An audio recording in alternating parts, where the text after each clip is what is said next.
Hello everyone, welcome to Ants Reptile Colony for another episode of Animal Profiles. Today we're going to be looking at two venomous snakes from South Africa.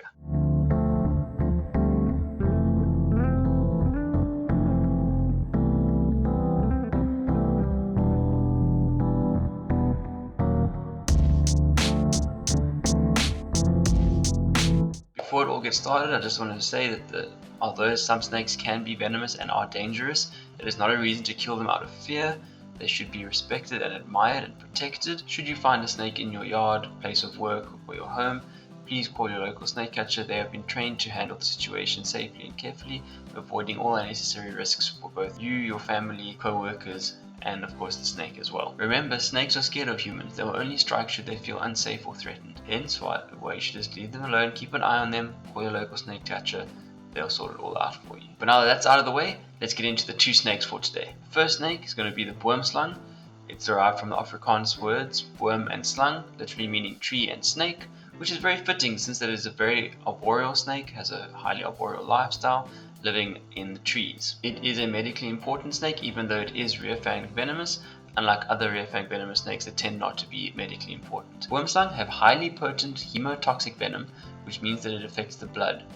It prevents the blood from clotting, causing major internal bleeding, as well as blood pouring out of your orifices such as your mouth, nose, eyes, and ears. It is, in general, a very slow-acting venom, so you have about 20 to 24 hours before any symptoms are shown. So if you are bitten, go seek medical attention straight away, where they can monitor you to see if any symptoms do occur. Boomslang are extremely shy snakes, and so bites are also extremely rare.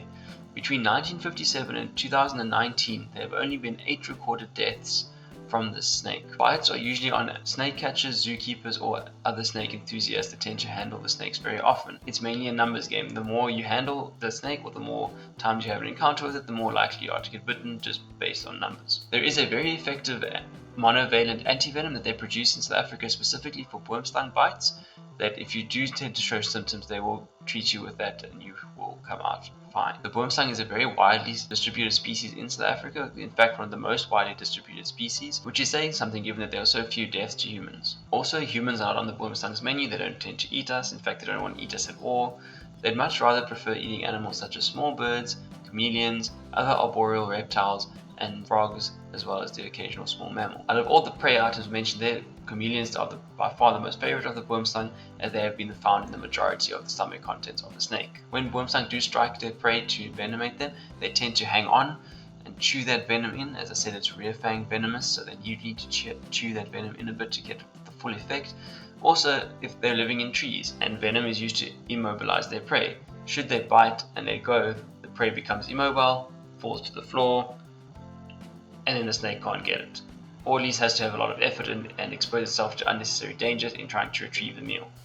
So it bites, hangs on, waits for the prey to become immobile, and then swallows it whole. One of the myths about Boomslang is that they can only bite you on a small area of your body, such as on your pinky or one of your other fingers, perhaps even your nose, where they can fit their mouth easily around you, given that their fangs are located at the back and are rather small, about 3 to 5 millimeters. This is of course untrue, as Boomslang can open their mouths up to a whopping 170 degrees, meaning that they can easily strike you on your upper arm or perhaps even your thigh and get some venom in there. The venom is potent, so not many drops are needed to have an effect on you. One of the other interesting things about Boomslang is that the species are actually dichromatic, meaning that both males and females are different colors. Females being a uniform brown color throughout the distribution range of the country, with a dark brown at the top with a light brown on the belly. Males, on the other hand, come in 2 different color types, depending on the location in the country that they're found. The males that occur on the eastern and northern parts of the country tend to be a complete bright green color, a solid green color, whereas those that occur more along the south or along the Cape, where I am,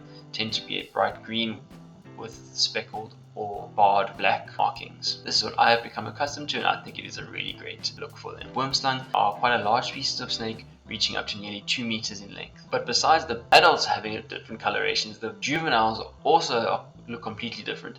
They are one of the most amazing looking snakes that I have ever seen. Still one of my favorite looking for sure. And that is because they have these large green emerald eyes with a bright yellow along the throat and a prominent white as well on the throat. The body being very dull branch-like color, almost brown, to help with the camouflage. but still an amazing looking creature. As the juveniles get older, reaching closer to around 1 meter in length, they tend to lose their colors, or at least they lose their juvenile colors, and start getting into their more adult colors. Of course, the females going into that dull brown, while the males going into the solid green, or the green with speckled and black markings depending on the locality. I mentioned they have very large eyes. That is because they are active predators. It means they will actively go and hunt for their prey, go look for their prey, as opposed to being ambush hunters. They also have great binocular vision, just like us, which means they can focus on a particular point or item. So if that prey is locked onto, I'm afraid it doesn't have much longer to live. Boomslang also tend to have a very short snout or short nose, with the eyes taking up the majority of their head space. Their scales are also keeled, which helps them climb and maneuver along trees really easily, as they are some of the most agile snakes around.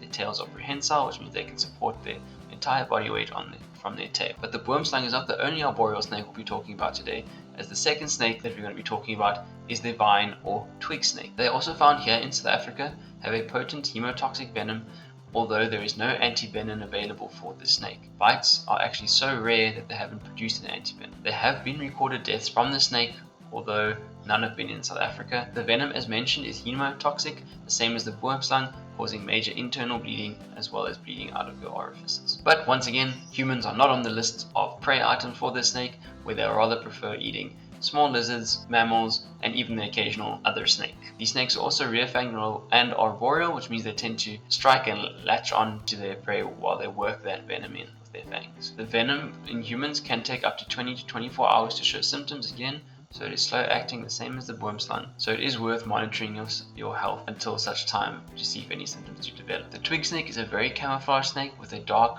branch or twig-like body, although it is easily identifiable through its orange tongue with black tip, as well as its keyhole-shaped pupils. When threatened, it will inflate its neck in a threat display to try and intimidate the predator or would-be predator in order for it to escape. These snakes reach around 1 meter in length, with males being slightly larger than females. Again, as I mentioned before, there's no antivenom currently for the snake, but bites are extremely rare. There you have it. Those are the 2 snakes for our animal profiles today. If you enjoyed this video, please hit that like button so I know to make more. It'll really help the algorithm.